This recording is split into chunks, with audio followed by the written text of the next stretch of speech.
modern sociologists have made some analysis of the function of secret societies in the development of man's modern culture. And while these findings are for the most part based entirely upon cultural factors, they give us some rather interesting information which we can enrich and enlarge through reference to a larger frame of research. First of all, a secret society is usually a group of persons divided from their contemporaries by certain obligations, private assembly, and addiction to a particular or special code of conduct. Such societies began, of course, in the primitive world. Early in the history of man's social experience, tribes, barbaric, primitive, savage, developed secret societies. These were particularly concerned with the over-concept of that time, namely the importance of certain rituals and ceremonies in connection with the building of the individual into his tribal life. All of the important periods of life were marked with ritual, ceremony, and symbol. And the most important of ancient ceremonies of this nature had to do with the concept of citizenship as it was then understood. By certain trials, obligations, and revelations, the person was prepared to become part of his social order. In tribal times, he received the wisdom of his tribe, and he proved that he was worthy of that wisdom by undergoing certain trials, real or psychological dangers, indicating his heroism, his patience, his willingness to self-sacrifice, his dedication to the same principles which governed his tribal life. After his initiation into the secret societies, he became a full-fledged member of his community. We may therefore say that in this respect, the secret society was also the school, the university, if we may say such, of primitive society. Here the accumulated wisdom of the people was made available to each new generation through ritual and ceremony. At the same time, the secret society bound the person to his spiritual conviction. Through this association, he came to know the deities believed to govern his tribe. He was religiously obligated to the ideals and principles of the tribal faith.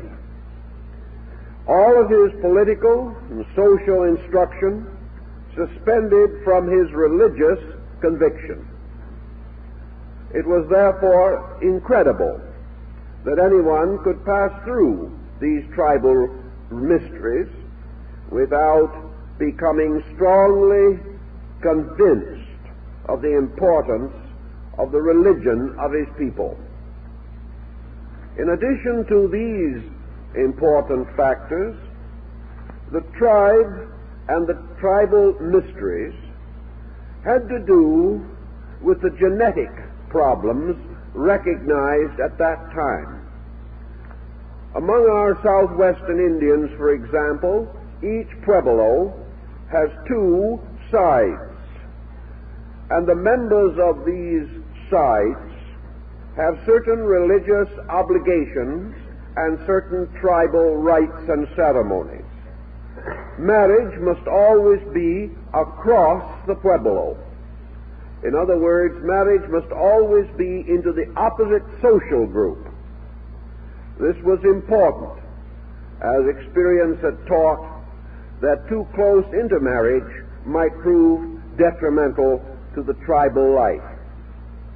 Laws governing conduct were also measured across the pueblo. But in all important matters, the two sides met for conference, consultation, and contemplation of the vital needs of the whole people. Gradually, the secret societies became the virtual custodians of authority, causing the modern sociologists to advance the concept that they were highly autocratic groups. If this may be considered legitimate, it may be pointed out that all life at all times has been a curious blending of autocratic leadership and a democratic state. Any individual who assumes leadership, even with the consent of the governed, gains certain autocratic powers and prerogatives. It was the work of the old secret societies to so enrich the cultural, moral, and spiritual life of the leader that he might not be inclined to pervert his authority or to use his powers to exploit or enslave his peoples. Thus the secret society educated the leader, not merely in the arts and sciences, as we generally consider them, but in the moral values and in the ethical overtones essential to proper government or any executive or responsible position.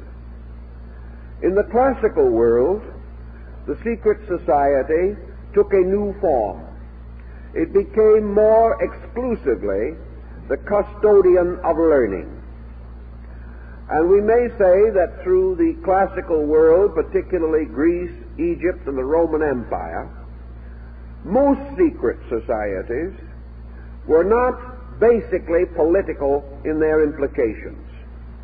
It is true that no individual can refrain from some involvement in politics, especially if he is an informed and conscientious person.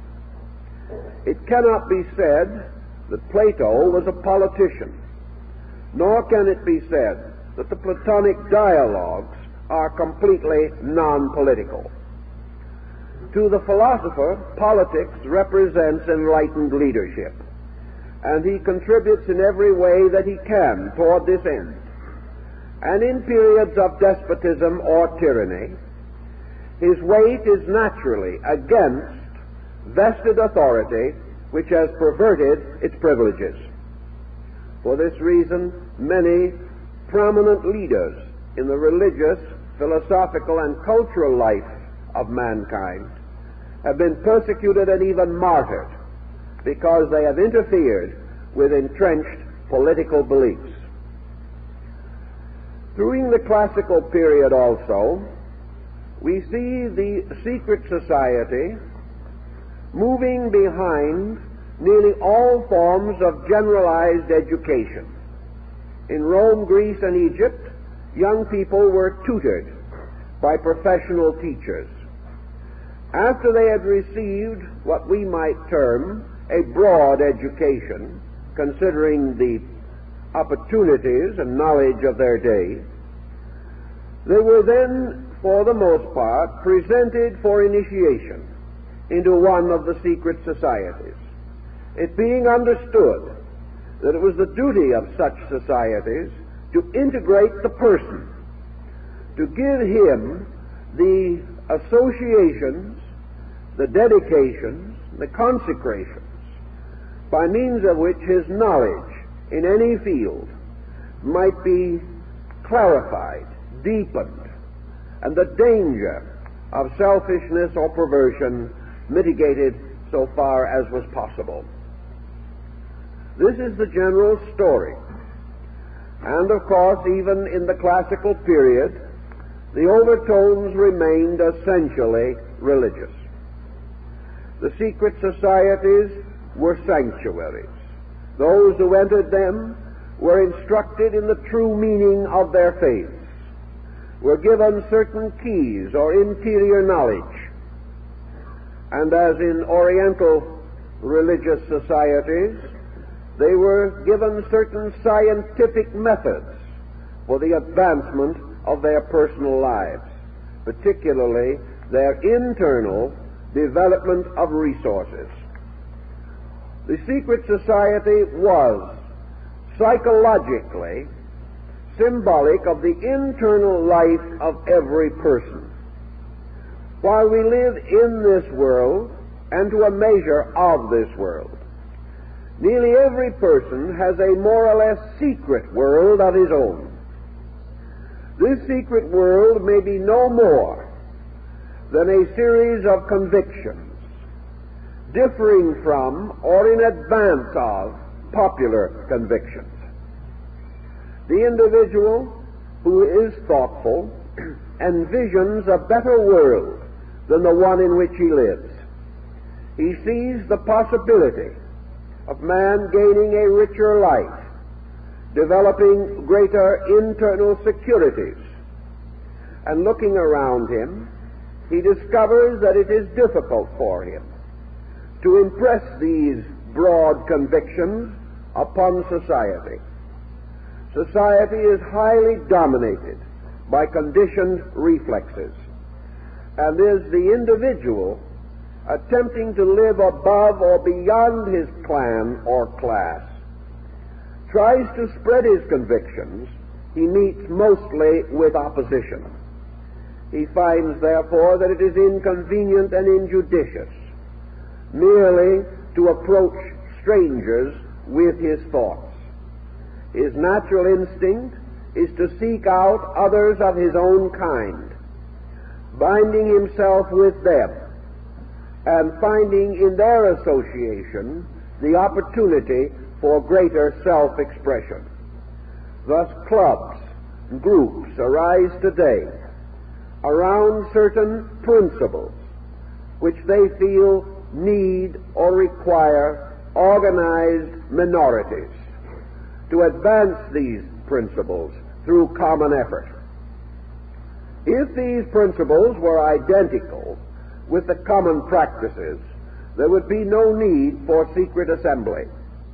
But if these principles are not identical, even though they may be entirely friendly, kindly, non-political, if they are not totally identical with the public mind, then those so interested and so dedicated inevitably form private groups. These private groups advance charities, practice various benevolences, do all that they can to increase the cultural advantage of their members and often of non-members. These kinds of assemblies also were known in antiquity. But in those times, men seldom gathered for trivial purposes.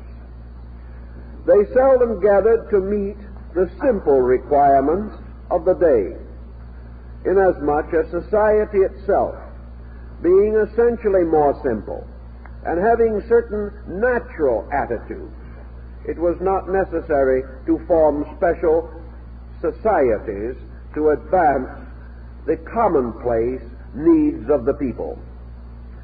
These societies then went after objectives that were not commonplace. We have another group important to consider in the light of the prevailing way of life of ancient man.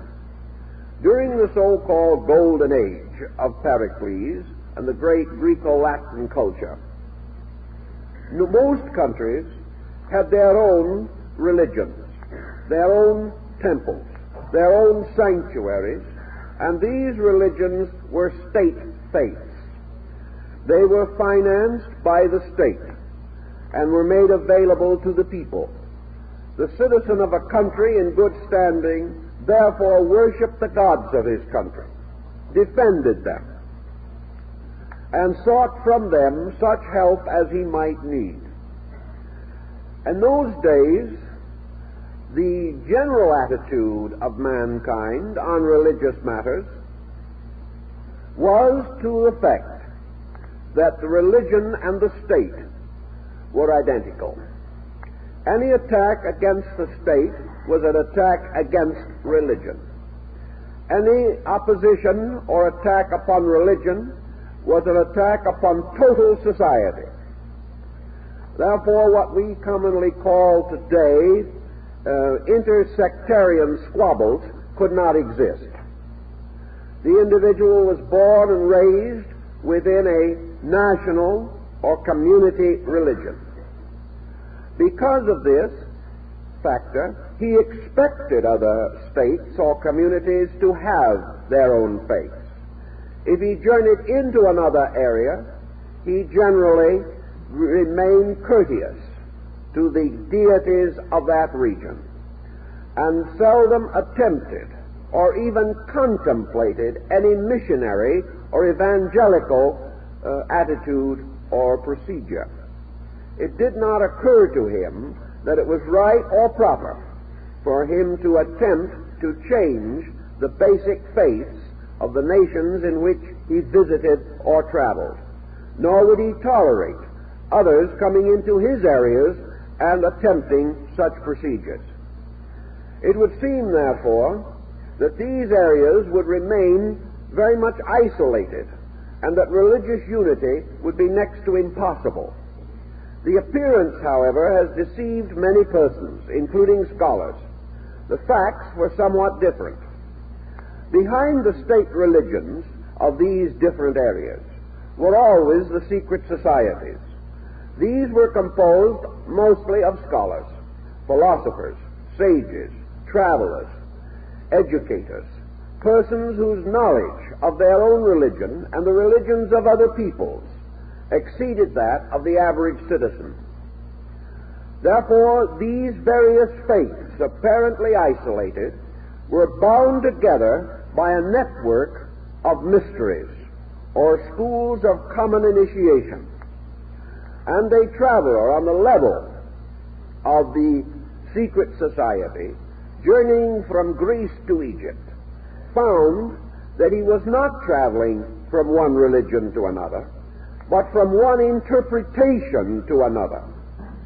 He was therefore constantly reminded that in the core of things, the gods of all these groups were identical deities, known under different names, worshipped with somewhat differing ceremonials, but dedicated to the same principles, and the sciences taught in these different groups were identical, and the arts and the general knowledge were shared by all, regardless. Therefore, Pythagoras, 600 years before the Christian era, traveling throughout the world, visited and was received hospitably and lovingly by over 20 religions, each of which accepted him without question and accepted his knowledge without question. Consequently, the general archetype behind this situation was that the local deities were bound together by a larger interpretation, and that those who entered the secret societies became interreligious in their thinking. For this reason, actual war against any person or group, because of religion primarily, was exceedingly rare, almost unknown. You did not declare war on a man's faith.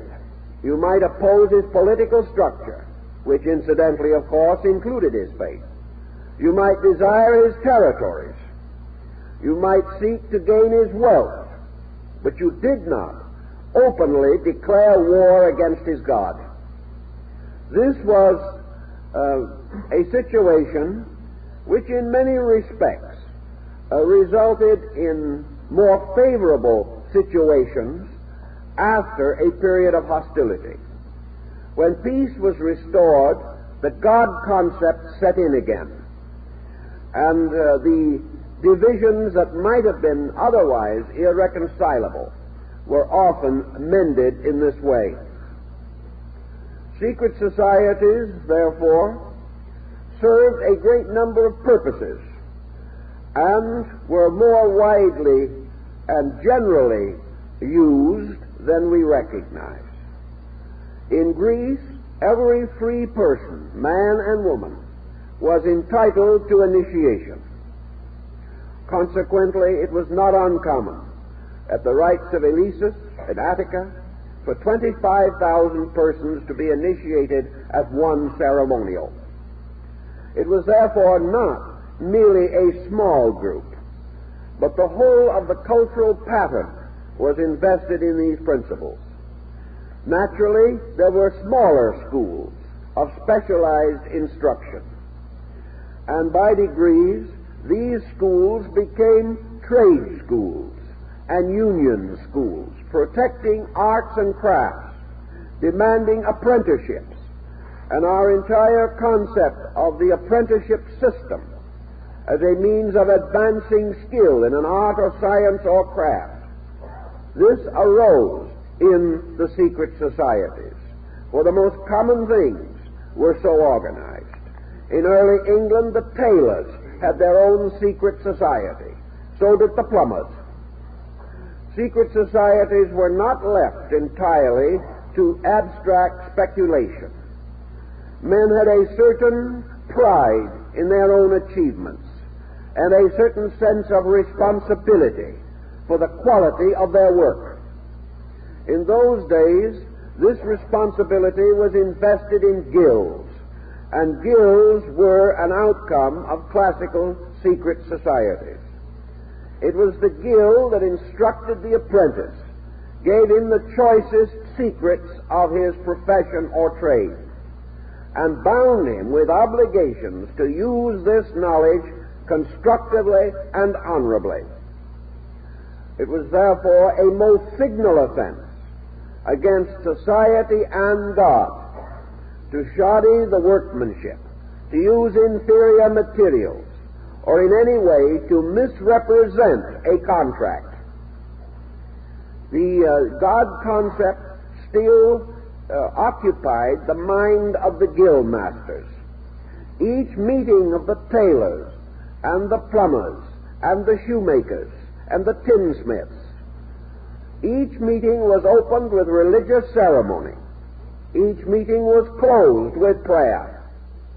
And during the period of these meetings, when matters of common concern, of charity, of taking care of needy or impoverished brethren, whenever these matters were examined, it was in a sanctified atmosphere of dedication, and to each of these guilds, deity represented the peculiar guild master. In other words, of all the shoemakers, God was the great shoemaker.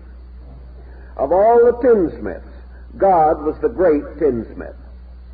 Of all the architects, he was the sovereign architect of the world. To all the physicians, he was the master of healing.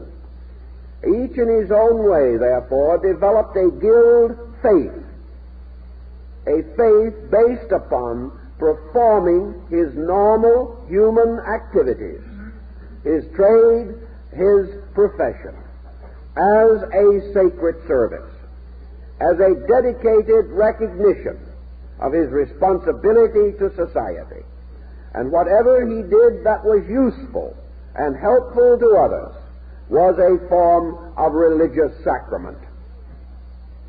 The development, therefore, of great projects with comparative smoothness of procedure marked that time.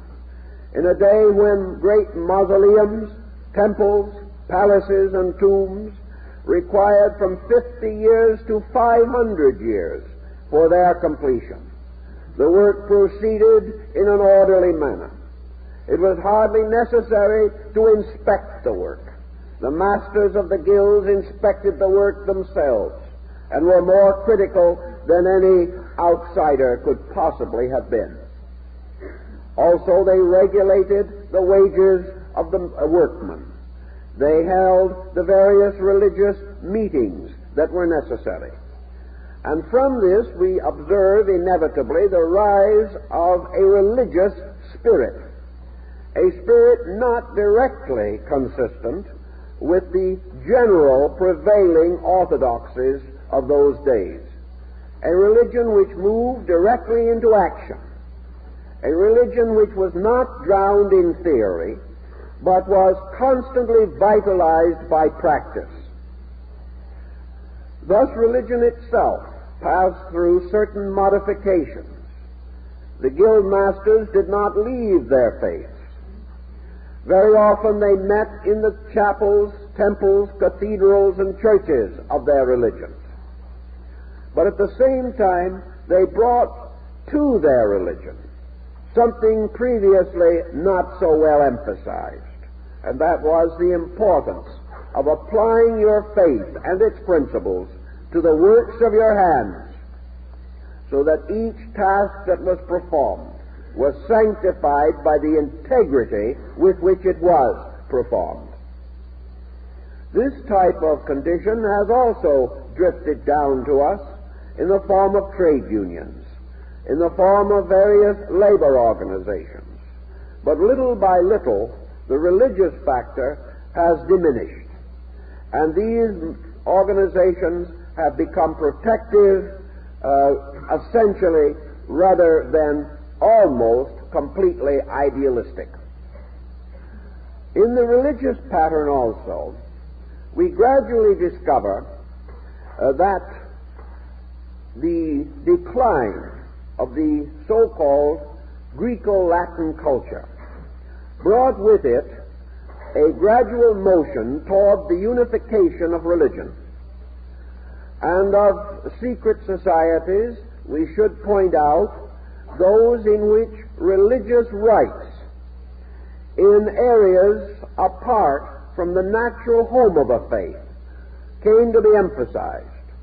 The secret societies of early Christendom are at point, and also we should mention the secret societies of the wandering and exiled Jewish minorities.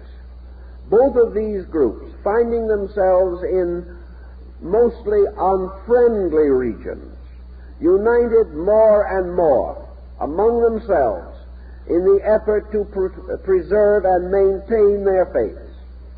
The secret meetings of Christians in the catacombs under Rome and other such organizations naturally led to the rise of religious societies, where only persons trusted, tested, and tried could be permitted to join the group, for a traitor might have resulted in the death of them all.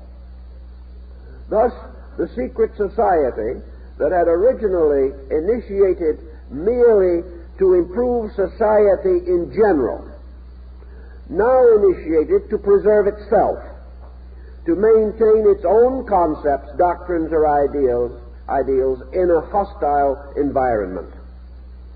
From these rootings, a number of other modifications gradually appeared. After the rise of Christendom, and it passed into a more or less positive relationship with society, the non-Christian minorities, who had once dominated, also found it expedient to organize against the rising power of Christendom. Thus we have a number of fringe organizations preserving their non-Christian identities for centuries after the rise of the church.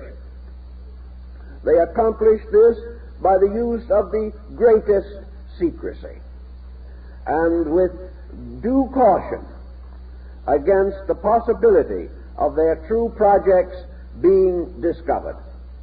Most of the non-Christian secret societies did not, however, contemplate the overthrow of Christendom. They had no such grandiose idea.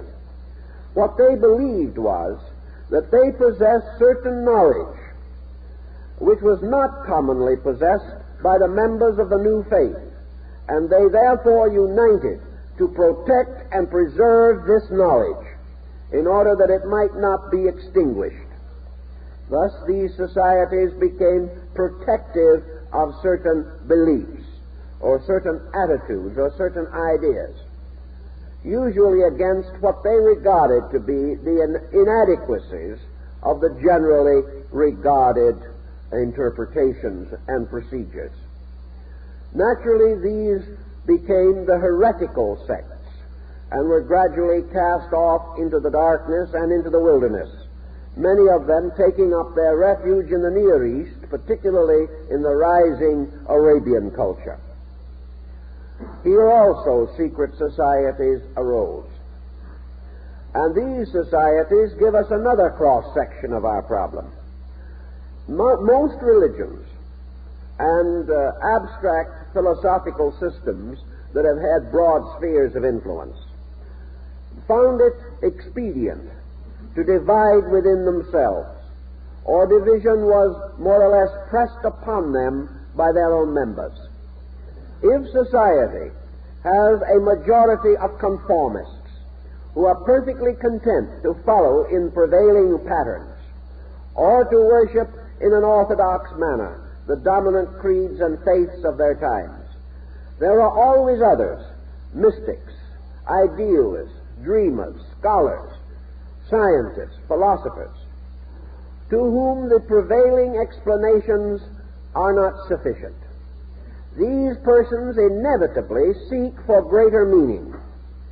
And as this meaning approaches the mystical or seeks to substitute internal revelation for tradition, these groups may come in conflict with the prevailing faith. To meet this conflict, they retire into a measure of secrecy.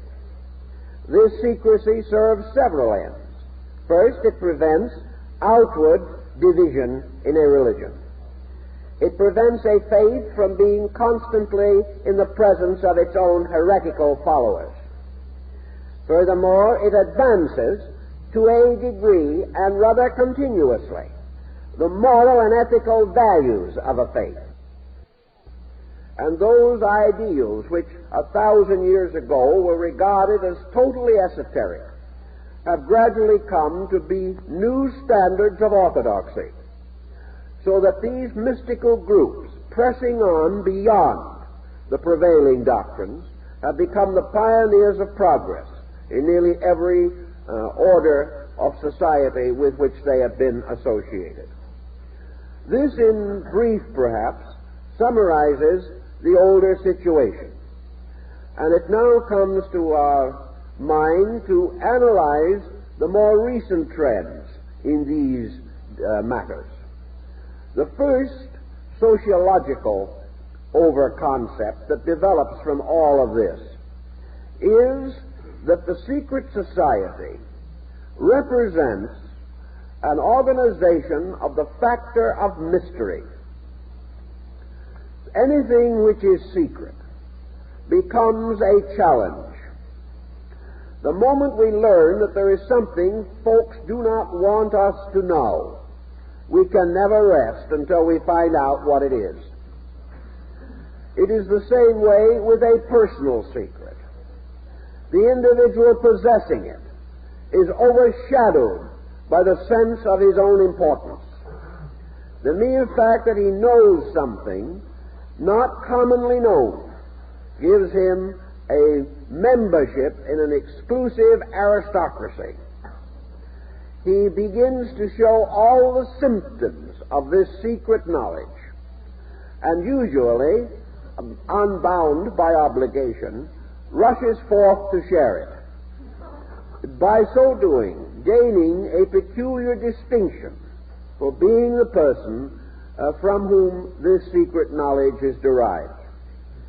Thus, there are many kinds of persons. In the field of scholarship, for example, there are scholars who, making a discovery, will die rather than share it with anyone else.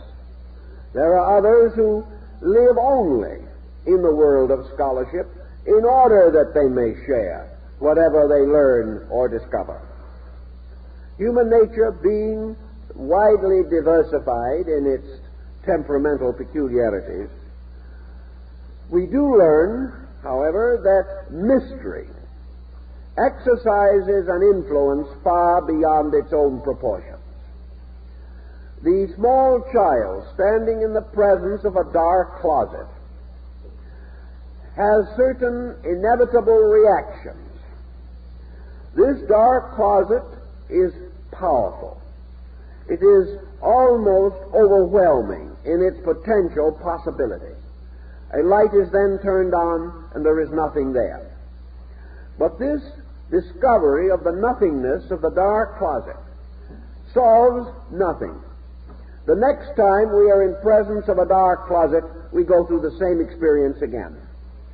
We are never able to be certain, confident, or positive in our relation to the unknown.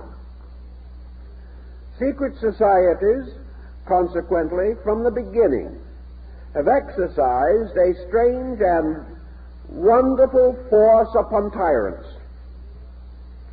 They have become, so to say, the reflectors of a man's conscience.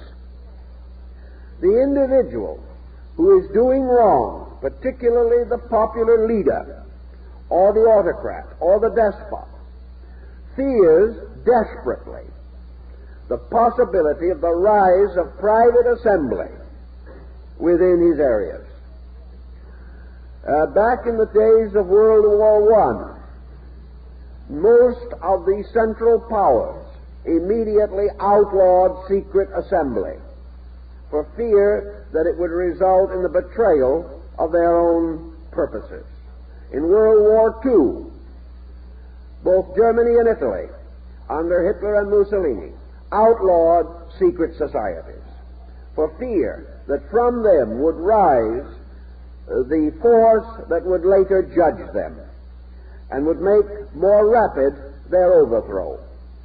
Also, of course, in all countries now behind the Iron Curtain, secret societies are forbidden, for it is always possible that from them might come the counter-revolutions which are continuously feared.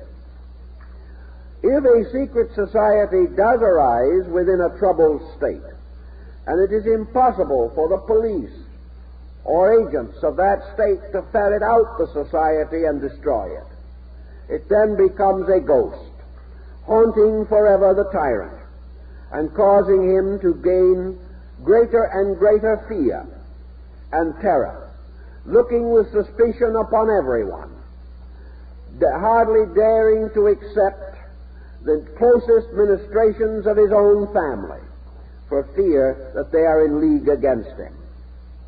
Thus the secret society, as a political instrument, enables a dozen men united together to appear with the strength of 1,000,000.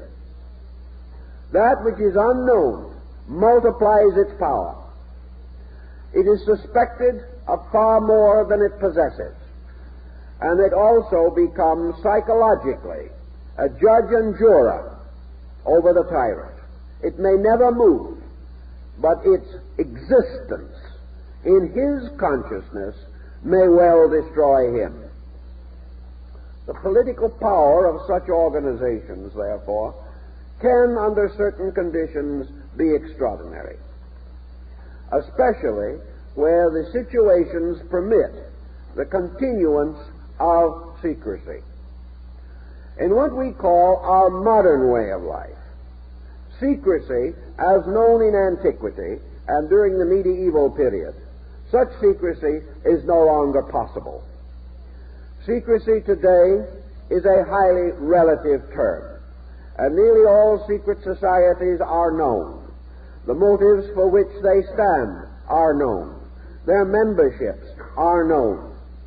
That is, in those nations in which the general way of life does not cause leaders to fear such assembly, or does not give reason to assume that treason is intended, or the destruction of persons, property, or character is likely to follow.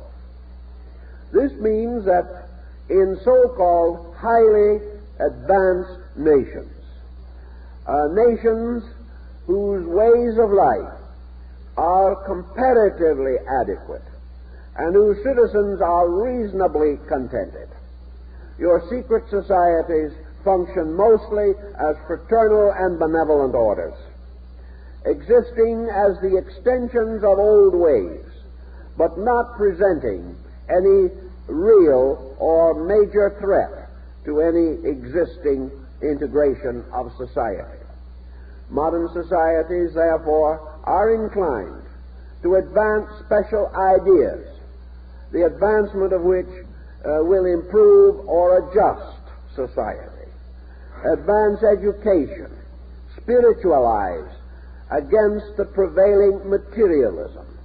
And in many instances today, so-called secret societies are prime movers toward the recognition of religious value in a time when this seems to be something in strong and desperate need of defense. If, therefore, there is charitable work to be done, if there is need for the strengthening of community ties, if the preservation of a level of consciousness is advanced by society activity, such societies will spring up, preserving part of the forms of older organizations, and perhaps even more of the spirit, but relating mostly to those classical societies which had as their principal aim the general improvement of man, or the protection of arts and sciences, or the service of the needy, or the extension of education towards a higher cultural platform, with emphasis upon the need of man to advance toward the future, better equipped than he is by ordinary methods now prevailing. From such considerations, societies may be regarded as benevolent. This is the way we generally think of them today. And in America today there are many secret societies, mostly secret because of the membership's conviction that they have a project which would otherwise remain undone, and to which they contribute by means of the slender framework based upon the older concept of assembly for particular purpose within a larger social theater. We think of this and we view the term secret society today as largely so meaning. But let us not forget that our way of life is not as yet the prevailing way of life for human beings. The civilization and culture of Western Europe and America has as yet not touched a comparatively large area of humankind. If, for instance, we may say that we have 2.5 or 2 3/4 billion human beings on earth today, it is also safe to say that better than half of that vast group does not live our way of life, does not enjoy the temporal advantages which we enjoy, nor the personal security, nor the political representation, nor the religious tolerance. Therefore, it is certain that many motives which with us are no longer valid or are no longer sufficiently impressive to bring persons together in private assembly, that such motives do exist in other areas, and that secret societies today, outside of our own sphere of influence, are very powerful and very continuing, and that these societies are for the most part similar in their purposes and objectives as those of Western Europe and America of 300, 400, or 500 years ago. In our way of life, we are not struggling for liberty. We are struggling rather for private freedom. In many countries, however, the struggle for civil liberty goes on against very desperate odds. Many countries are burdened with incredible internal confusion. There are new countries rising up today to attempt their place in the sun with less than 1% literacy.